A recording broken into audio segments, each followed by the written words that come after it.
Hello, we're back. If you follow my videos and you watch my last one, you're probably like, oh my god, she's wearing the same outfit. Oh, wait, 1 second. Which I am. It's a cute outfit.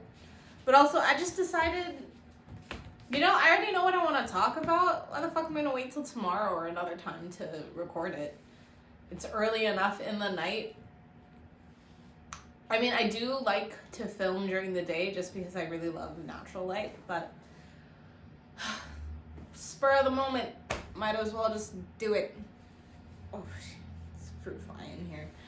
So, the other topic that I was thinking about, majority of today, but since yesterday, even a little bit before that, but I'm glad that I didn't make this video, I guess, yesterday, because I watched a video that kind of shaped my view or helped push what I was trying to say. It shifted what I was going to say. But it's along the lines, again, of letting go and divine timing, which I talk a lot about, I think. Yesterday my video was more of a catch up, or actually by the time this posts, it'd be like 2 days ago. But it was basically the video I was basically talking about my weekend and all these things that I had done and how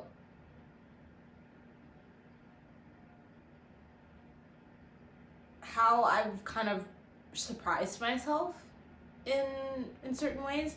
But in that video I had talked about a dream I had, and I didn't describe the dream. Now I will. Or I'll give you the gist of the dream. But basically the dream started with me kind of throwing, like, I guess a house party or a room party. I only had a couple people there, and then I fell asleep, and then I woke up and maybe like 3 people were left. And then with those 3 people, I went to a bus stop. And when we were at the bus stop waiting for the bus, I had seen some other people that I knew in a restaurant or something. So I went inside, and one of the people kind of tried to pretend like they didn't see me and like try to hide. And then I remember it was like sort of awkward. I was just kind of like, oh, what are you guys doing here? Really, I wasn't really getting an answer or whatever. Anyway, so I go back outside, and the other friends have gotten on the bus, and I'm running after this bus. And the bus doesn't wait for me. If you've ever been stuck in that situation where you run after a bus and you know the driver saw you. You know that driver saw you, but they fucking left you anyways. So it was like something like that. And then I think there was actually another bus I could have tried to get on, but then that bus also left. So all the buses leave, and I'm alone. And then I for some reason like fall to my knees and I'm crying. And then a random person comes over and hands me a wad of cash. And I remember I was trying to ask the person, like, not even just like, what is this for? It was just kind of like, yo, you walk around with this? What the fuck? Because he didn't even give me all this cash, but it was like hundreds and 50s. And I'm like, the fuck? You just have this on hand? And it was like a big wad. So it was a couple thousand or something. I don't know. And then the other people come out of the restaurant, and it's raining now. So then one of them pulls me out of the rain. And for some reason, I don't have shoes. Or I think I was trying to catch up to the person who gave me the money, but then I realized I didn't have shoes, so I went back for my shoes, and then it starts raining. And I, like, dropped my fanny pack that has the money, and I was worried about it, but I saw somebody put it on, like, a pile of, like, lost and found stuff or whatever. And then I go back and I get it, but I don't tell the people that were in the restaurant about it when I woke up. So basically what that dream meant significantly, according to ChatGPT, is that I am not meant to be chasing after other people's timelines. Or it was something alluding to the fact that if other people seem like they're getting whatever their blessings are, or if they're ahead of me, I'm just on a different timeline. And I shouldn't feel as though I'm behind people. Because sometimes the fact that what makes me feel left behind, or embracing my own, being on a path that's on my own, is what is just the timing that I need to be on to receive what is meant for me. And something else about how money can come from anywhere, and something about divine support, stuff like that. Dreams are crazy, yo. Honestly, using ChatGPT for decoding my dreams has been a game changer, because, well, for one, I didn't really used to remember my dreams very much, but the more that I remember them and type it out to ChatGPT, and then getting the psychological meanings of the themes and breakdowns and stuff like that, it helps me understand a lot of things within my reality, because dreams they're either messages, or they're ways that the subconscious mind is trying to either send you a message or trying to understand things for itself. But anyways, so what that kind of taught me, or what that made me think about, was letting go of people who don't serve me, because I have struggled with this many years. I'm a chronic I was a chronic people pleaser. I was the type of person that would absolutely make myself smaller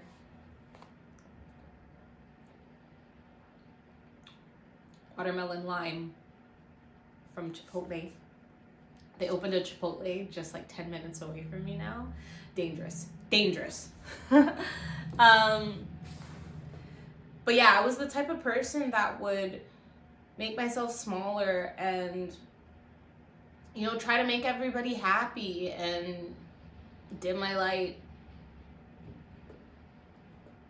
And I guess slow down for other people.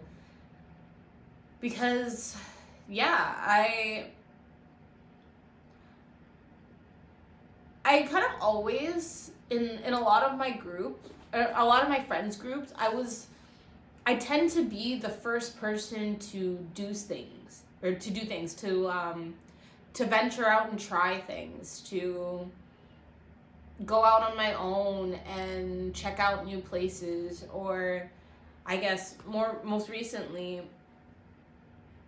be the one that really followed my own path.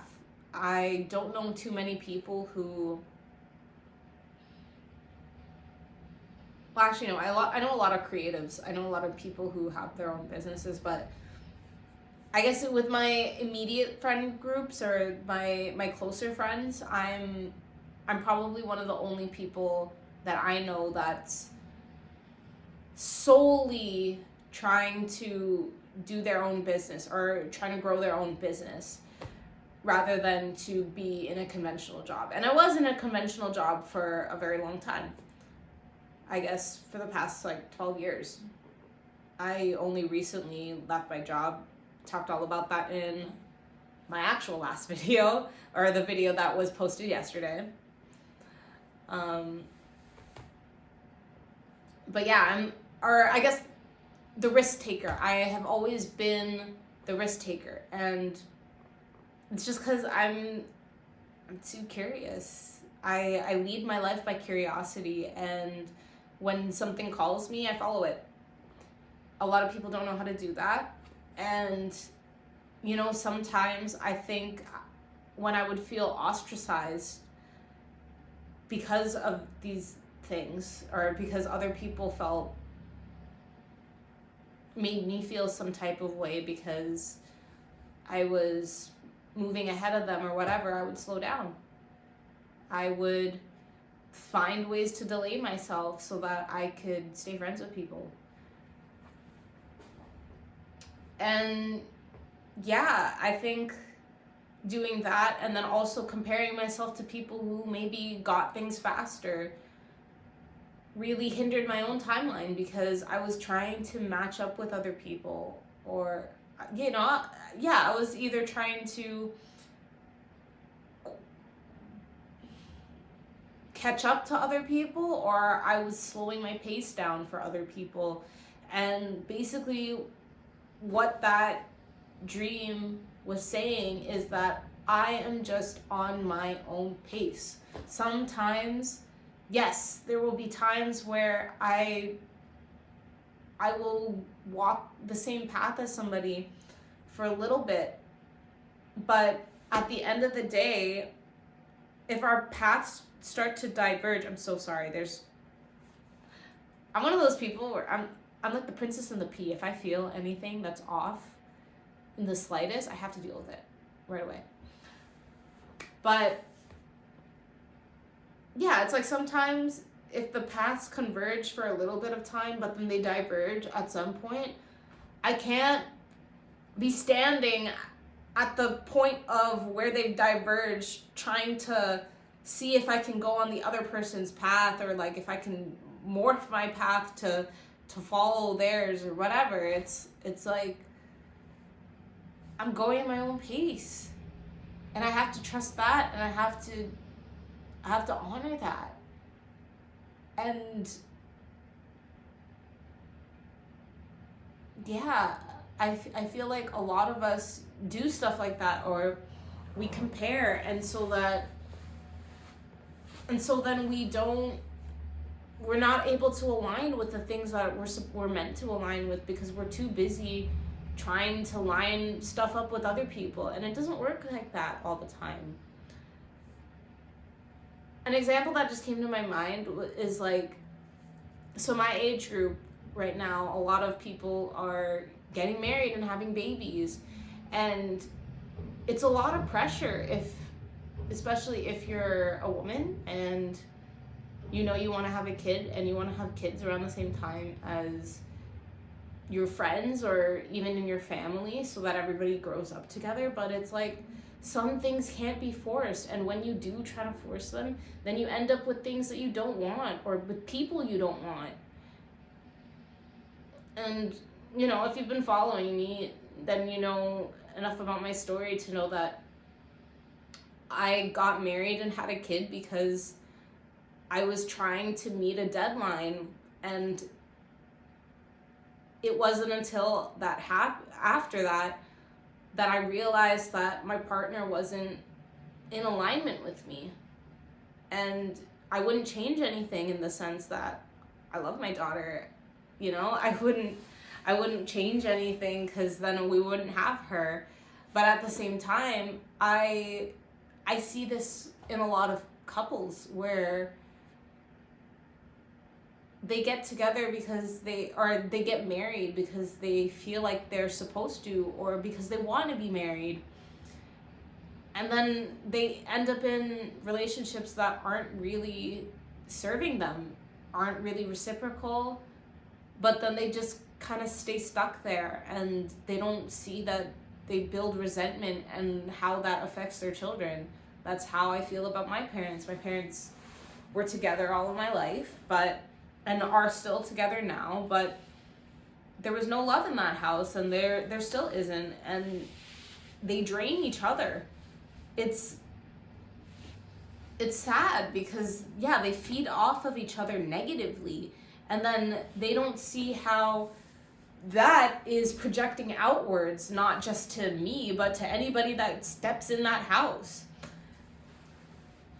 And I really feel like part of the reason why I'm meant to share these things and meant to share my experience and the things that I'm learning is to help prevent that for other people, to save people from having to go through that and to feel pain.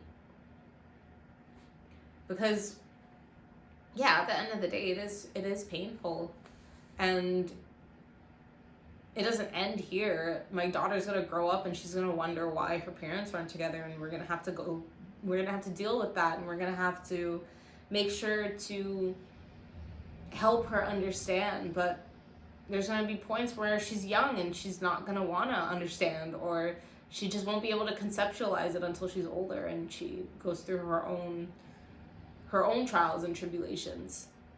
But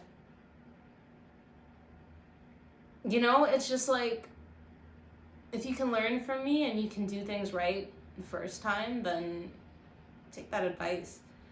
So that's just like a prelude to the actual message. So basically, I was also thinking about people and the act of letting go, because I say this a lot too, because this is a lesson I'm learning about how some things you just need to let go, right?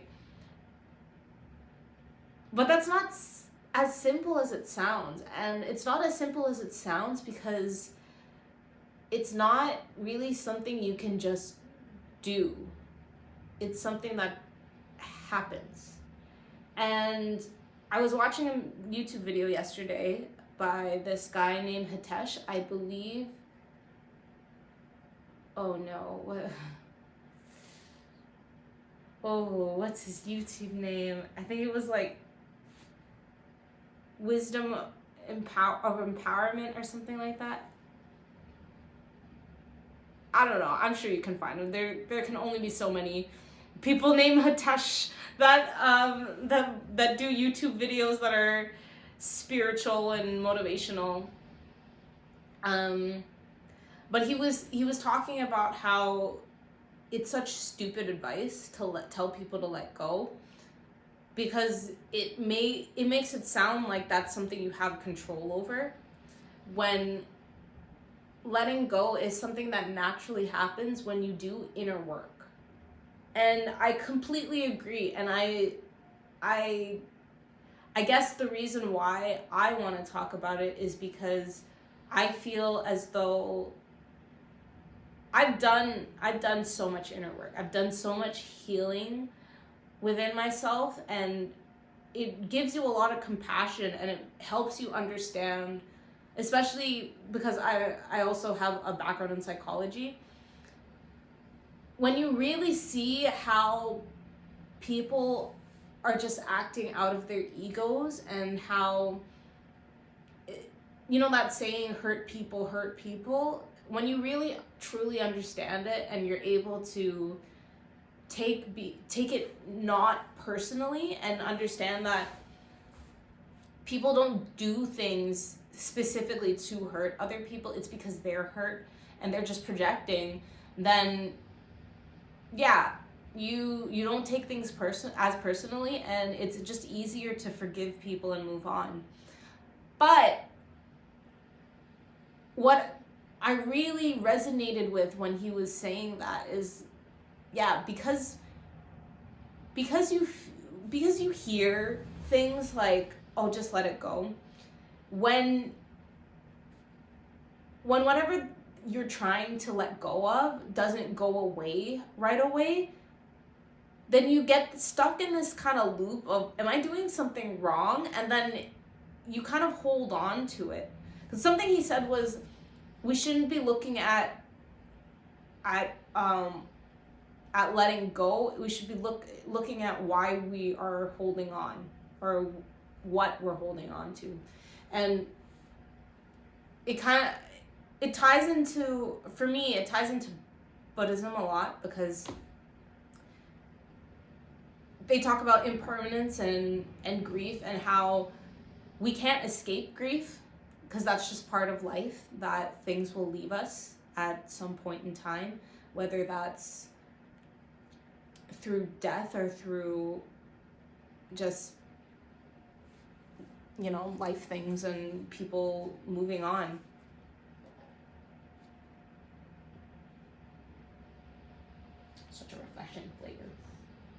watermelon lime. I'm such a fruity girl. Lemonade, my favorite. Where was I? I'm so sorry. But yes, he was talking about. Oh, sorry, I was talking about Buddhism. So yeah, we create our own. So grieving is a part of life. We can't escape it, but we prolong the process when we hold on to whatever it is that we're grieving, when we can't accept it, right? And I guess in terms of what I'm talking about when it comes to people and this mental loop of thinking that, oh, I'm letting go wrong or something like that, then it's like it becomes a mental thing of, oh, because this hasn't disappeared, that means I haven't gotten over it, and that means I'm doing something wrong, so I need to overanalyze the situation further to see why I need to see how to let go of it. And I was stuck on this for a while. And I met up with someone yesterday, actually, and I was talking about the situation, and I was like, yeah, I'm trying to let this go. And I was trying to look for, I think because we had started to talk about spinal energetics, which is the practice of releasing. So I literally learned this yesterday, but we keep a lot of stored trauma in our spines, and spinal energetics is the act of a practitioner actually drawing that out. I was trying to look into seeing if I could do that myself, but I mean, apparently you can kind of do it with a pillow, but it's not the same as going to a practitioner and having that done. But also, crazy to find out how much that actually costs. Good on them, though. It makes a lot of sense to draw out trauma from someone. I'm sure that changes lives, so yeah, you should be charging a lot for that.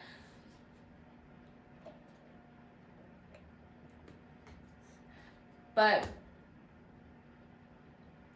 yeah, she was following somebody that does that, and she was gonna send it to me, and then later on she said that she couldn't find the person, and she was saying something like, oh, like it'll come up at the right time. And I was like, I'm not even surprised. And even when I had said those things to her, I remember even hearing my intuition be like, what do you mean you're trying? You don't have to do anything. And I think that's my problem, is even not just in letting go, and just like a lot of things in general, there comes a point where there's not more for me to do. I think this has to do with perfectionism as well. There isn't more for me to do, but because I think there is, I do more, or I feel like I'm not ready to step into a role, or yeah, I haven't let something go. But really, sometimes all you have to do is just sit with the actual feelings.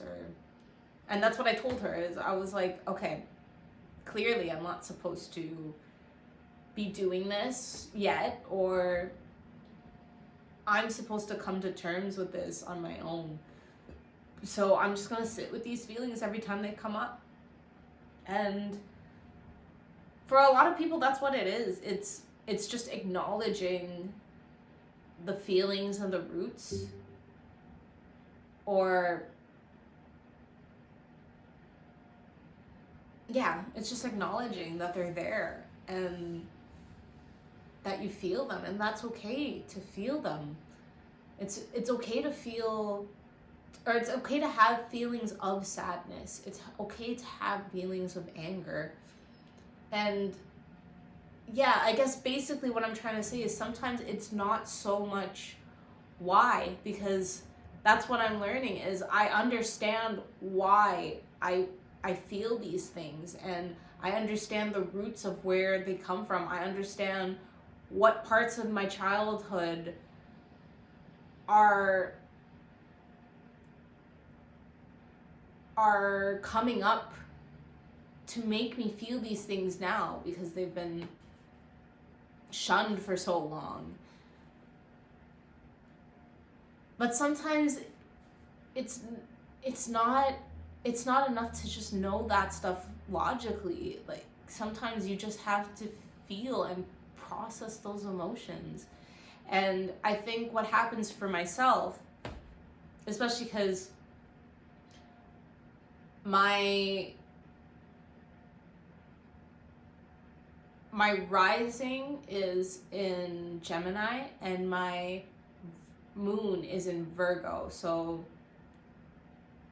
let's see, your rising is how you present yourself. Your moon is your emotions. Also, my Mercury is also in Gemini. These are quick thinking, logical thinking signs. So they're analytical signs. So I tend to do this thing where I overanalyze situations and I overanalyze my feelings. And yeah, it's like you can have a logical answer, but at the same time, sometimes you just have to feel. And a lot of us are so scared of feeling these emotions that are quote unquote negative, but at the same time, they're part of life. And it's not a bad thing to grieve. I mean, because to grieve means you got to love. I watched something the other day, and it was this, I think she was I can't remember, I believe she was a therapist. I don't remember the names of these people, but it was like a therapist and some guy having a conversation. And basically the girl said, your capacity to love is limited by your capacity to grieve. And it's so true, because, you know, people who are scared of love, those are the people who have meaningless connections. And even though deep down inside they want something real, they are so scared of having it and then losing it that they don't even give themselves a chance to experience it. But when you're comfortable with the understanding of loss, and, you know, at the end of the day, we don't keep anything in this life. We don't even keep our bodies. When we go, we go. We leave everything physical behind. Our consciousness gets to rise back to source. I don't know if you believe in that, but I strongly believe that is what happens. And unfortunate. Well, I mean, there's a lot of science nowadays that backs that up, especially if you look into near-death experiences. That's a whole different tangent that I could get into, but not today. But, you know, it's like you can have the most wonderful marriage, the most flawless marriage. At some point, one of you is leaving the other. That's why they say till death do us part, because somebody is going to die at some point, and then the other person has to grieve the loss. And the only way that you avoid that is if you die together, like in The Notebook, or in The Notebook the movie, because in the book only she dies. And honestly, the book is so much more beautiful. And then you get there's another book actually where it's like focused on his daughter and grandkids, but he's like there, and then he's like talking to a swan sometimes, and it's like that's the wife or whatever, which is so beautiful. Oh, so much more beautiful. The movie for The Notebook was great and very emotional. It was very emotional, and it was very beautiful to have them die together, but it's very unrealistic, because unless it's like an accident or something, it's just very unrealistic that you both die at the same time, and you don't have to deal with that.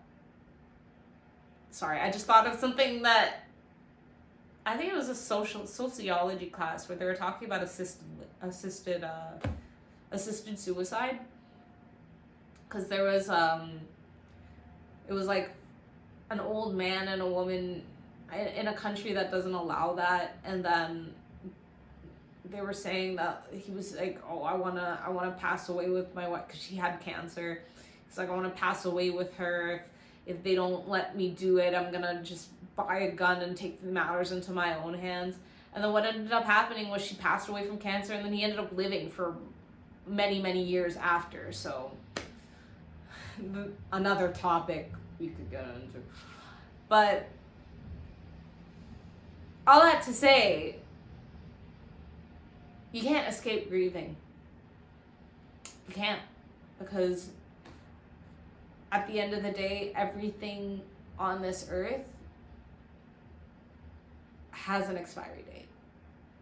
And that's why we're just meant to live and enjoy our experience while we have time here. And I think a lot of people spend so much time being scared of what they truly want. And then, you know, they get to a point where they miss out on that, and then they have to think, what if? And for myself, I'm happy to say that I've taken enough risks so that I don't ever wonder what if. It's like I try things. I try to have the experiences that I want, and if it doesn't work out, at least I know I tried. Like, yeah, there's gonna be some things that I wonder what if it went a different way, but those things weren't in my control. And I did my part. I showed up and I did my part. And if other people didn't want to, then what can I do? What can I do but move on, and then hopefully align with people who exceed the expectation.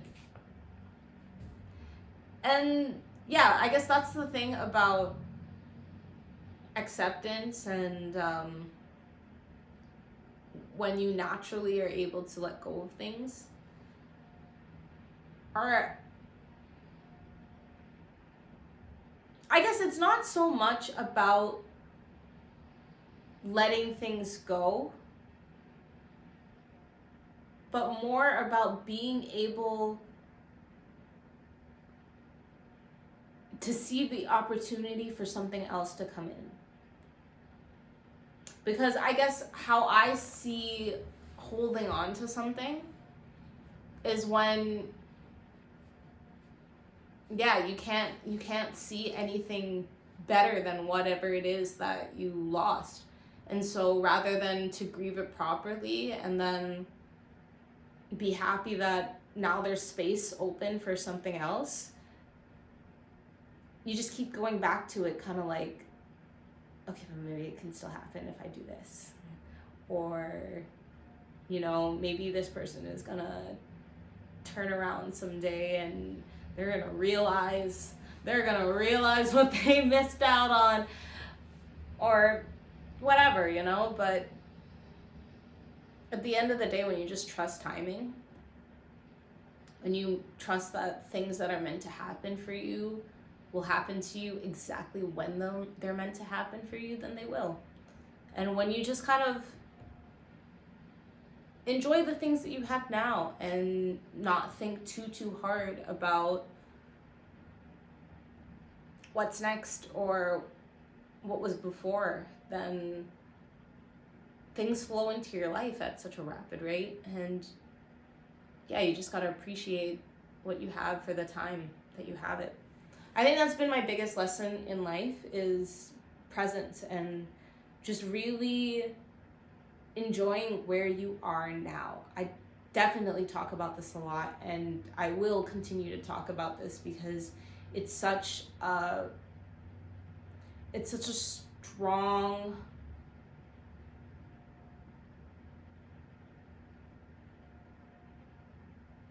it's so important, and it's so we're just in a society where we're not taught to do that. We're taught to, you know, spend hours on our screens to throw away hours of our lives and to not pay attention to things that are actually going on in our physical reality because we're so stuck on the screen. And you know, yeah, it's funny me saying this because obviously I'm on a screen for you.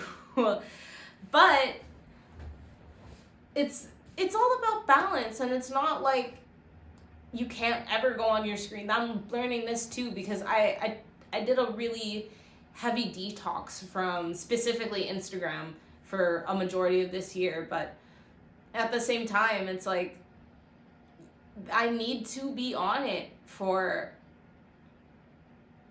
sometimes, and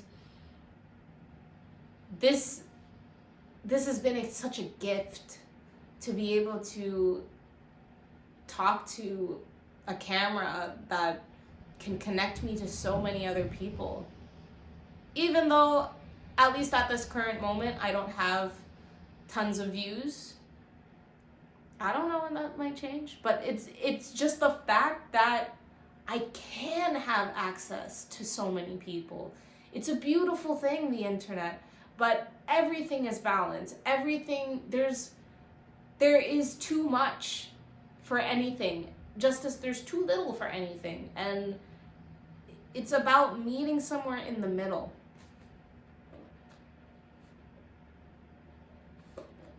Wish you could taste this through the screen because it's so good.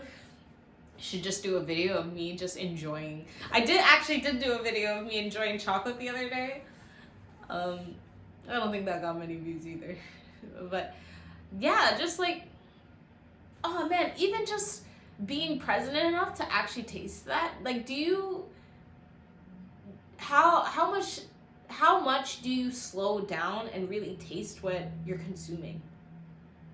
You know, I know so many people who scarf down their food, and it's like, did you even taste that? Like, yeah, I'm sure it tasted good, but like, did you take in the flavors, the different flavors that are there? Probably not. And we live a lot of life like this. We just kind of consume, and it's like, we're not really taking in what we're consuming. And yeah, I don't know if I mentioned this in this video or in the other video I made, because this is the second video I'm making today, but about how you stretch out time when you really pay attention and you notice things. You know, even like right now, I'm enjoying talking and I'm enjoying being present here with you. Even though in my reality, this is just a camera. I'm just talking to a camera. But I do know that there's going to be at least a few people on the other side of this. Who knows, maybe in the future there'll be more. Because this is timeless. Oh God, I love technology. I want to make another video specifically just about how great ChatGPT can be as a tool, because I feel like there's so many people who are still scared of it, and it's like, it's just funny because it's like, this is how people thought about the internet. People thought that the internet was going to destroy the world and, you know, it shouldn't have been a thing. But yeah, it's really about how you use it at the end of the day. But yeah, I don't think there's much more for me to speak on for this topic. I think I'm coming to the end of this, but I'm sure it will be spoken about again in a different light. But yeah, it's honestly all about perspective, and your perspective can only really change when you start to understand stuff about yourself and you really start to do inner work, which is why I offer soul work sessions. If you ever wanted guidance on how to do soul, or on doing soul work on yourself, soul work, shadow work, or self-reflective work, basically, hit your girl up, email her, because I know how hard it is, you know, to do that on your own. I am fortunate to be the type of person I am, where I have always been curious about these things, and where I'm not afraid to look in these dark places in myself. And a lot of that I can also allude to use of psychedelics, but that's not for everyone. And for some people just need somebody to talk to about these things, somebody who can understand and to help guide them through these things, especially when it gets hard, because it's not easy looking at things that are traumatic to you. So let me help you with that. In the description, email is there. And if not, I hope this was insightful for you. I hope, if anything, that this shifts your perspective, even just a little bit. Gets you to wonder a little more, think a little more. But other than that, until next time.